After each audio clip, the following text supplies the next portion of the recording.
일곱째 인을 떼실 때에 하늘이 반 시간쯤 고요하더니 내가 봄에 하나님 앞에 일곱 천사가 서 있어 일곱 나팔을 받았더라.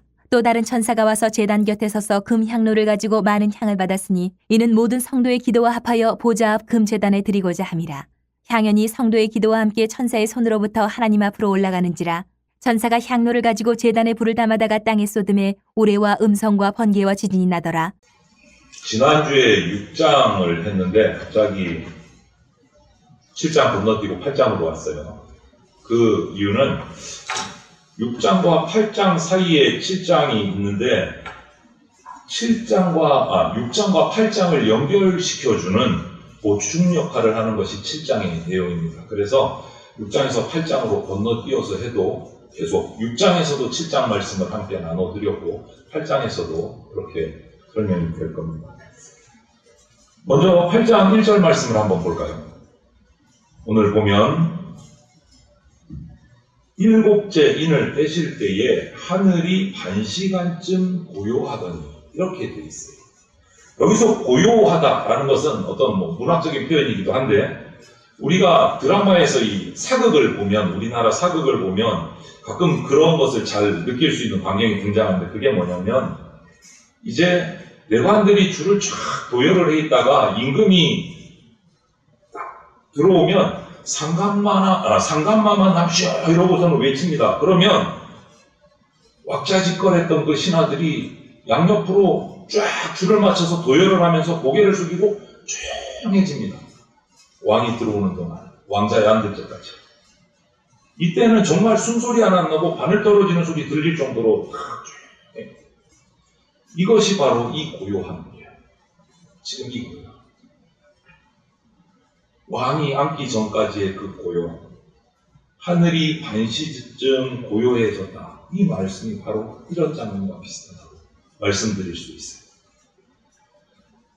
우리 지난주까지 7인의 재앙 중에 6째 인까지 개봉이 됐습니다. 오늘 마지막 7째 인을 어린 양이신 예수님이 떼시는 거예요. 그런데 이 7째 인을 딱 떼려고 하는 그 찰나에 조용해진 거예요. 고요해진 거예요. 바야흐로 이제 하나님이 직접 임재하셔서 최종적으로 무언가 중요한 것을 선포하시는 그 시점이라는 거예요. 조용, 마지막. 6째 인까지는 이런 경우가 없었어요. 7째 인 마지막 인을 떼실 때 고요해졌어요. 이제 하나님이 오셔서 이제 뭔가 하시는 거예요. 뭔가 하시는 거예요. 이 고요함이 이제 다 끝나가고 하나님이 좌정하시고 임재하시면 뭔가 하나님의 중요한 선포가 있을 때다라는 표시입니다. 구약 성경에서도 하나님이 백성들을 향해서 중요한 말씀을 한 번씩 하실 때 이런 비슷한 표현들이 나옵니다. 많이 들으셨을 거예요. 구약의 성경에 보면 이런 말씀들이 하나님이 등장하시기 직전에 이런 말들이 자주 나와요. 땅들아 잠잠하라. 바다야 잠잠하라. 이런 말씀들이 꼭 비슷합니다. 그렇다면 이 고요함이 7째 인을 떼실 때 딱 고요해졌는데 고요함 다음에 중요한 게 그럼 뭘까? 뭔가 중요한 게 올 텐데 뭘까? 다음 구절에 보면 있어요. 또 다른 천사가 와서 제단 곁에 서서 금향로를 가지고 많은 향을 받았으니 이는 모든 성도의 기도와 합하여 보좌 금 제단에 드리고자 함이라. 3절에 이렇게 말씀합니다. 7째 인을 떼니까 많은 양이 성도들의 기도와 합해서 하나님의 보좌 금제단에 드려지고 있는 광경을 그려놓고 있어요. 이 땅에서 억울해서 눈물 짓고 시련당할 때 이해할 수 없어서 주님 앞에 그저 토해냈던 수많은 성도들의 기도가 안 없어지고 없어지지 않고 그대로 하나님 앞에 보존되고 있었어요. 그게 어떤 기도였을까? 우리가 앞에 첫째 인부터 지금까지 오기까지 그 내용 가운데 있어요. 5장에 보면 이런 말씀이 있습니다. 계시록 5장에 보면 그 두루마리를 취하심에 네 생물과 24장로들이 그 어린 양 앞에 엎드려 각각 검은고와 향이 가득한 금 대접을 가졌으니 뭐라고요? 이 향은 성도의 기도들이다. 이렇게 말씀하세요. 성도의 기도들이라. 근데 그럼 이 기도는 도대체 어떤 기도일까? 5장에서 6장으로 넘어가서 기억을 되살려 보면 이 말씀이 있어요. 다섯째 인을 떼실 때에 내가 보니 하나님의 말씀과 그들이 가진 증거로 말미암아 죽임을 당한 영혼들이 제단 아래 있어 큰 소리로 불러 이르되 거룩하고 참되신 대주제여.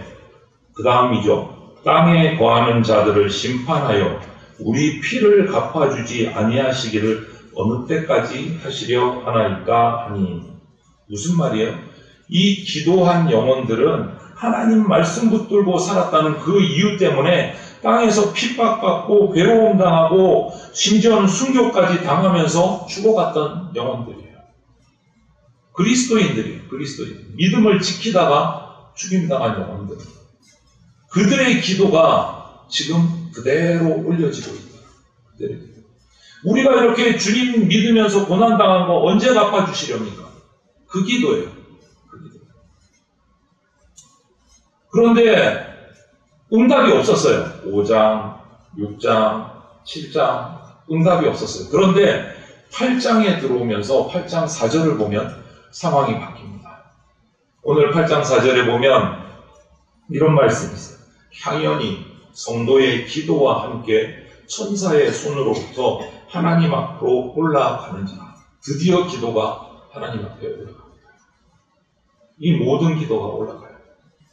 여러분, 여기서 우리가 기억해야 할 것은 기도한 사람은 그 인생은 죽고 역사의 무대에서 이 세상에서 사라질지라도 하나님께 그 사람이 드린 기도는 그대로 남아서 보존되고 있다. 그대로 하나님께 보존되고 있다. 전혀 응답되지 않는 것처럼 보이던 그 기도가 오늘 보니까 다 보존되고 있었어요. 하나님 제단에 보존되는 광경을 오늘 우리가 보고 있는 겁니다.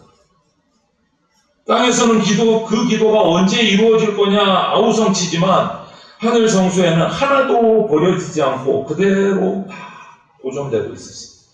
저와 여러분들이 드리는 기도가 다 기억되고 있습니다.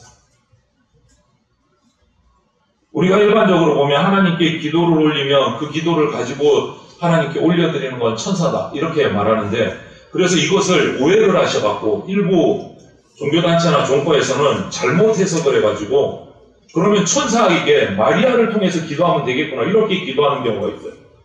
성경대로 그렇지 않습니다. 기도는 오로지 누구 이름으로 합니까? 예수 그리스도 이름으로 합니다. 딱 하나의 길을. 복잡하지 않습니다. 오락가락 할 필요도 없습니다. 우리가 드리는 기도는 오직 예수 그리스도 이름으로 드립니다. 그러면 볼까요? 이제 그 기도가 하나님에게 올려졌어요. 이제 그럼 뭐가 있어야죠? 기도가 올려졌으니 기도를 받으신 하나님이 기도에 응답하셔야 되잖아요. 한번 볼까요? 8장 5절 말씀입니다. 너무 빨리 지나갔네요. 천사가 향로를 가지고 제단의 불을 담아다가 땅에 쏟음에 우레와 음성과 번개와 지진이 나더라. 이렇게 되어 있습니다. 응답의 순간이 온 겁니다.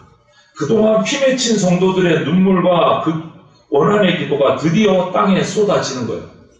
그러자 동시에 4가지 자연현상이 일어납니다. 뭐가 나오죠? 구약 성경에도 똑같은 현상들이 종종 나오는데 우레, 음성, 번개, 지진이 일어나요.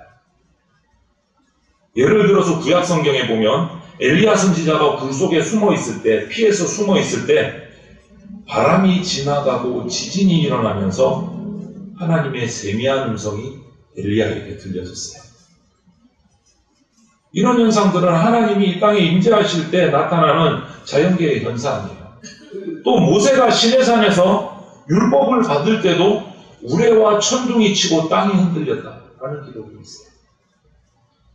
이런 현상들을 통해서 말하고자 하는 것은 이제 하나님께서 본격적으로 임재하셔서 기도의 응답으로 사역하시기 시작한다라는 선포예요. 종합하자면 하나님께서 이 세상의 끝에 역사의 마감을 위해서 예수 그리스도를 통해서 철장의 권세를 가지고 이 땅에 임재하시는 그날에 이제 마지막 심판, 결론이 지어진다. 모든 것이 회복될 것은 회복되고 하나님께 심판받아서 멸망할 것은 멸망한다. 이 의미예요. 그동안 우리가 볼 때는 하나도 해결된 것 같지 않고 하나님이 살아계시나 안 계시나 복잡해서 혼란했던 얽히고 설켰던 모든 것들이 이때는 다 풀어지고 명명백백하게 확인되고 응답된다 하는 말씀. 이때 제 기억으로 한 TV 프로그램이 있었어요. 그때 제목은 잘 모르겠는데 우리나라 이 국가대표팀들이 나가서 스포츠에서 극적인 승부를 시청자들에게 다시 보여주는 재방송하는 프로그램이었어요. 저는 거기서 기억나는 게 뭐냐면 2002년도 우리나라 한일 월드컵에서 대한민국이 4강을 진출하는 그 장면 아직도 기억이 나는데 아주 워낙 많이 봐서 그냥 머릿속에서 그려질 정도예요. 그러신 분들 계실 거예요. 이탈리아와 16강전, 스페인과 승부차기로 승리하는 장면. 그냥 이렇게 영상이 뇌리에 박혀있는 거예요. 지나게 한 경기지만 볼 때마다 재밌어요. 지겹지가 않아. 2002년 6월 당시에 경기장에서나 아니면 TV 앞에서 온 가족 식구들이 모여서 볼 때 정말 흥분되고 초조하고 불안하고 다른 일은 심지어는 식사도 제대로 못하고 그냥 거기에 집중해서 TV에 그냥 시선을 탁 집중해서 거기에 빠져서 봤던 기억들이 나는데 지금은 그 경기를 다시 보면 내가 할 일 하면서 할 말 하면서 여유롭게 봅니다. 왜 그렇죠? 결과를 이미 알기 때문에 그 짜릿함을 이미 알기 때문에 여러분 요한계시록이 그런 거예요.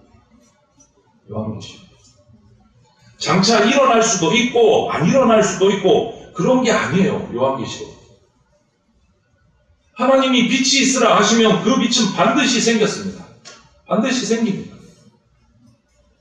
그런 분이 요한계시록을 통해서 세상의 마지막 때의 모습을 지금 그림처럼 그려주고 계신 거예요.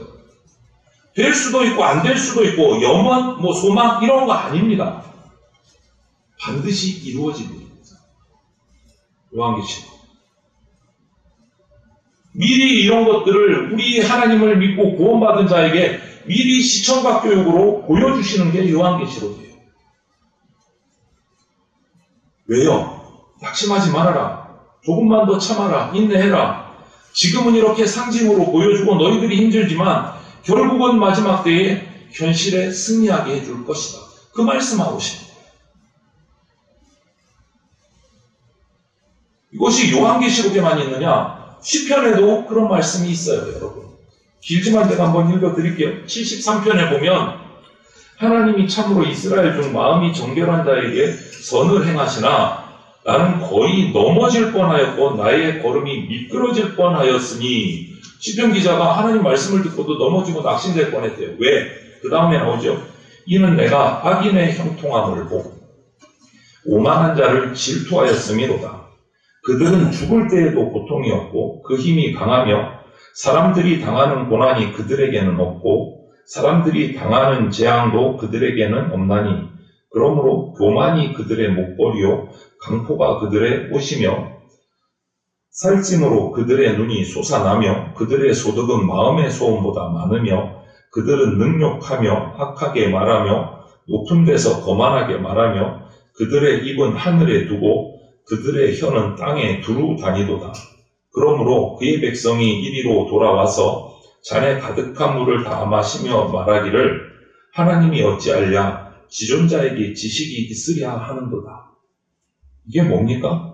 쉬운 말로 악한 사람들이 잘 먹고 잘 사는 거 보고 그냥 속이 탄다는 거예요. 하나님은 안 그렇다 그러는데 계속 잘 나가고 잘 살고 떵떵거리면서 사는 거 보니까 내가 낙심이 들고 막 시험 들려 한다 이 말이에요.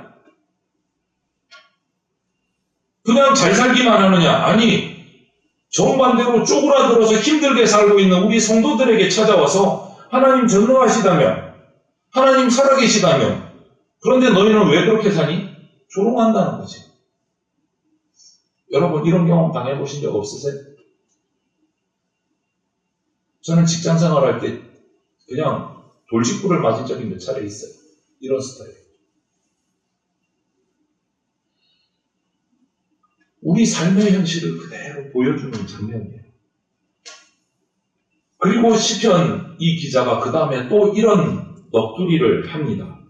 73편 12절 16절을 보면 볼지어다 이들은 악인들이라도 항상 평안하고 재물은 더욱 불어나도다. 그렇죠. 내가 내 마음을 깨끗하게 하며 내 손을 씻어 무죄하게 한 것이 실로 헛되도다. 나는 종일 재난을 당하며 아침마다 징벌을 받았도다. 내가 만일 스스로 이르기를 내가 그들처럼 말하리라 하였더라면 나는 주의 아들들의 세대에 대하여 악행을 행하였으리이다. 내가 어쩌면 이를 알까 하여 생각한즉 그것이 내게 심한 고통이 되었더니. 무슨 말입니까? 이들이 하는 거 보고 자꾸 낙심이 돼서 나도 저들처럼 한번 살아봐야 되겠다. 계속 재물도 불어나고 잘 먹고 잘 살고 나도 한번 따라해볼까. 그런데 또 갈등이 생겨. 그러면 안 되지. 마음이 고통스럽다는 거예요. 마음이 고통스럽다는 거예요. 여러분 그렇지 않습니까? 어떤 심을 지켜서 살아가는 것. 이게 무슨 소용이야. 저 사람들은 안 그렇게 살아도 잘 먹고 잘 사는데 내가 꼭 이렇게 살아야 돼. 이런 생각해 보신 적 없습니까? 내가 그리스도인이라고 편법 쓰면 안 되고 이렇게 정직하게만 살아야 돼. 바보처럼. 이런 생각해 본 적 없으세요? 그것이 마음의 큰 짐이다. 저들 따라 살아볼 거야. 아니야, 똑바로 살아야 돼. 아니야, 그래도 이렇게 사는 것도 괜찮은 것 같아. 갈등 속에 있는 거예요, 이 시편 기사가.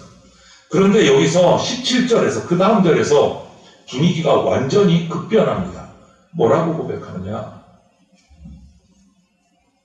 하나님의 성소에 들어갈 때에야 그들의 종말을 내가 깨달았나이다. 내가 볼 때 세상에서 그렇게 잘 먹고 잘 살고 마음대로 살아도 벌받지 않고 정말 똥빵거리고 사는 것 같았는데 하나님 성소에 들어갈 때 보니까 그들의 마지막이 어떤지 내가 드디어 알았다. 종말에 그들이 사필귀정에 벌을 받는 것을 깨닫게 됐다. 이 말이에요. 요한계시록 8장 오늘 우리가 보는 이 말씀과 아주 비슷한 그림이 시편에 지금 73편에 그려지고 있는 거예요. 이 세상은 끊임없이 우리 성도들을 흔듭니다. 너 그렇게 살면 못 살아. 바보 아니야? 이럴 때는 좀 이렇게 살아도 돼. 이렇게 흔들지만 오늘 이 73편 시편과 요한계시록의 말씀 붙들고 믿음대로 살라. 이 말씀이에요. 마지막 날에 될 일들을 이렇게 시청각 교육으로 보여주시는 이유가 바로 이건 거예요. 다시 한번 내 약속 붙들어라. 잊지 말아라. 내가 너를 얼마나 사랑하는지 좀 기억해라. 지금 넘어졌지. 다시 일어나서 다시 달려가야 된다. 믿음의 경주. 이 말씀 하시는 거예요. 이렇게 하느님의 성소에서 그들의 마지막을 본 시인이 18절부터 이 말씀을 합니다.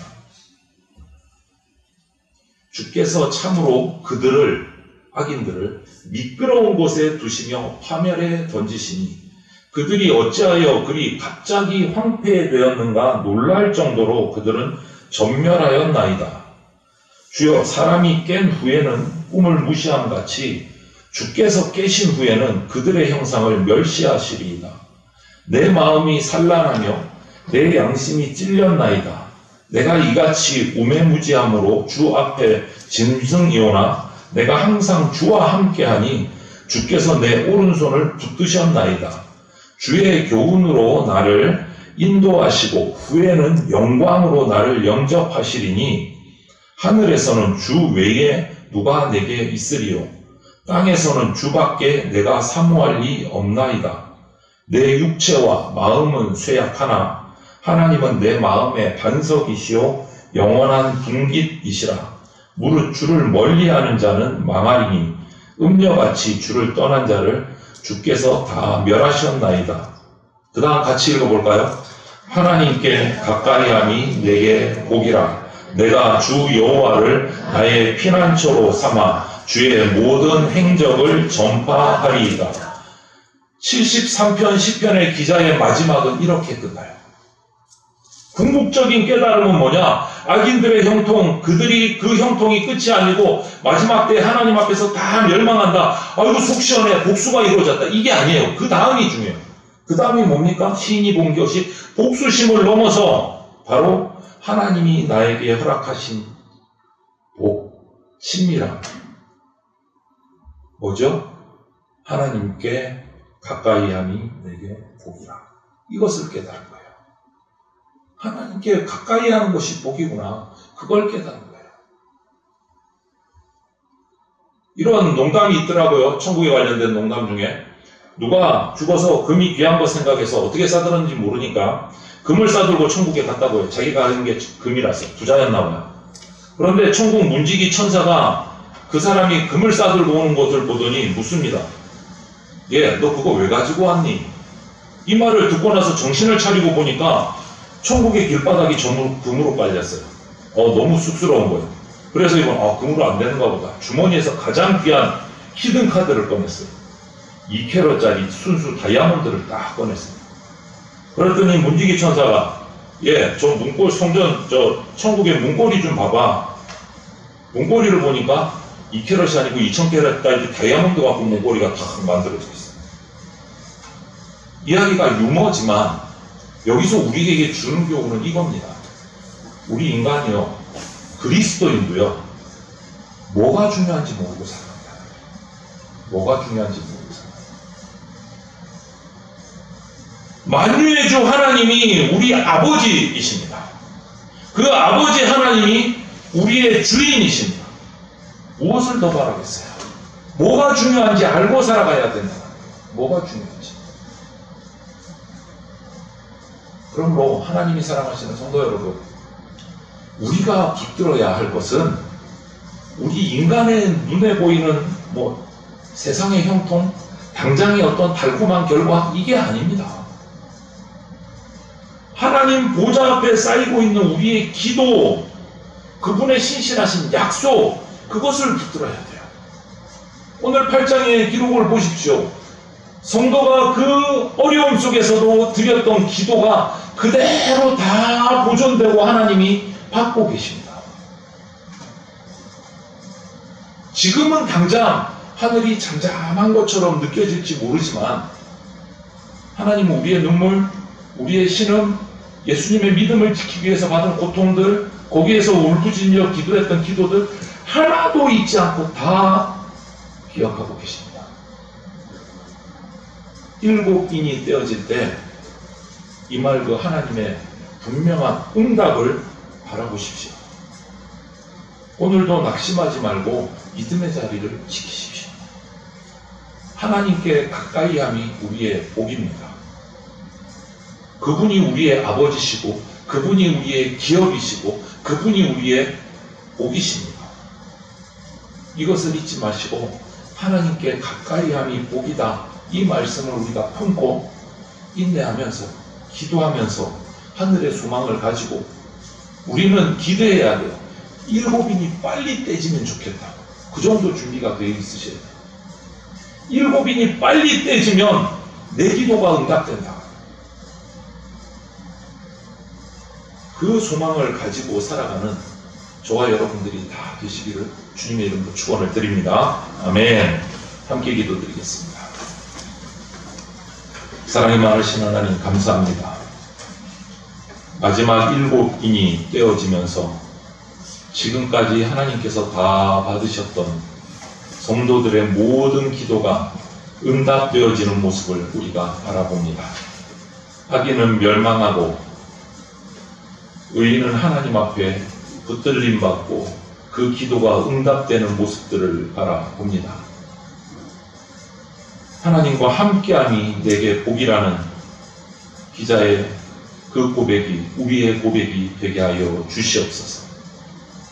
오늘 하루도 내가 주님과 동행하는 삶을 살아가게 하여 주시옵소서. 모든 선택의 순간에 주님이시라면 어떻게 하시겠습니까? 기도함으로 묻고 그 응답에 순종함으로 동행하는 삶을 우리가 살아가게 하여 주시옵소서. 감사드리며 모든 말씀을 예수 그리스도의 이름으로 기도드립니다. 아멘. 우리의 눈물의 기도를 한 방울도 땅에 흘려보내지 않으시고 보좌 금제단에 향으로 쌓아두시는 거룩하신 하나님 아버지의 사랑과 억울한 성도들의 부르짖음을 친히 짊어주시고 마침내 철장의 권사로 역사를 완성하실 어린 양 예수 그리스도의 은혜와 하나님이 잠잠한 시간에도 성도들을 믿음 위에 세우시고 끝까지 인내하게 하시는 성령님의 교통하심이 눈에 보이는 형통이 아니라 하나님께 가까이 함을 참된 복으로 알고 오늘도 기도의 자리를 지키며 소망 가운데 살아가기로 결단하는 모든 주의 백성들과 그 기업 위에 이제로부터 영원토록 함께 있을지어다. 아멘.